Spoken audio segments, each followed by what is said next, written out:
সবাইকে আসসালামু আলাইকুম। পেশাগত কাজে ধানমন্ডিতে আসা।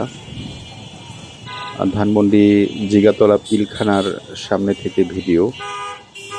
সময়টা দুপুরবেলা, যেহেতু দুপুরবেলা লাঞ্চ করার সময়। কিছু না কিছু খাওয়া দরকার, সেই তাকিতে খুঁজতেছিলাম যে আসলে স্পেশাল কোনো কিছু পাওয়া যায় কিনা। আশপাশে আগের থেকে জানা আছে এখানে সুলতান ডাইন আছে, কাচ্চি ভাই আছে কাছাকাছি। স্পেশালি এই সুলতান ডাইন এবং কাচ্চি ভাই এগুলা দুপুরবেলা যথেষ্ট ক্রাউডই থাকে, সেটা আমার জানা। এই জন্য পাশে কাচ্চি ভাবি নামের একটা কাচ্চি রেস্টুরেন্ট, মোস্ট প্রবলি বেশি দিন হয় নাই।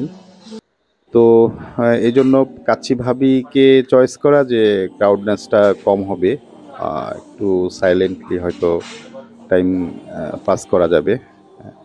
এই জন্য কাচ্চি ভাবিতে আসা। সিটিংটাও সুন্দর ছিল, একদমই রাস্তার পাশে, খুবই নিরিবিলি পরিবেশ।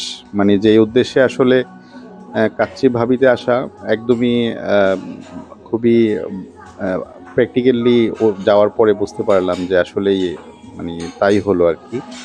কোনো রকম ক্রাউডনেস নাই। আপনারা অলরেডি দেখতেছেন যে অত্যন্ত ম্যাক্সিমাম সিটিংয়ে ফাঁকা। হ্যাঁ, দুপুরবেলা আসলে এটা এরকম সিচুয়েশন খুবই কম হয়, ইভেন তাও আবার ধানমন্ডিতে। যাই হোক, কাচ্চি ভাবির আগে কখনো ইয়ে করা হয় নাই, ট্রাই করা হয় নাই তাদের খাবার। এই সুযোগে হয়তো আজকে দেখা হবে তাদের খাবারের মান কেমন। ভিতরের ডেকোরেশন, ইন্টেরিয়র যথেষ্ট সুন্দর, গোছানো ছিল। ইভেন তাদের যে যারা খাবার সার্ভ করে তাদের ব্যবহারও সুন্দর। ভিডিওর সামনে পড়লো দুজন বাচ্চা দোলনা চড়তেছে, তাই ইয়ে করা। সবাই মোটামুটি ভালোই ছিল সব কিছু। যে উদ্দেশ্যে যাওয়া, নিরিবিলি পরিবেশ পেলাম। আমি সিঙ্গেল যেটা আর কি অর্ডার করেছি, আর বাদাম জুস যেটা, দুইটা সিঙ্গেল জন্য অর্ডার করা। মোটামুটি খাবার কি বলবো, আলহামদুলিল্লাহ। আমি তো অ্যাকচুয়ালি ফুড ব্লগার না যে খাবার নিয়ে আলোচনা করব, বাট আসলে একটু ইয়ে হতে পারতো, সাপোজ নেক্সট টাইম আবার যাওয়ার মতো হতে পারতো। এক্সট্রা অর্ডিনারি খুব বেশি ফিল আসলে আসে নাই।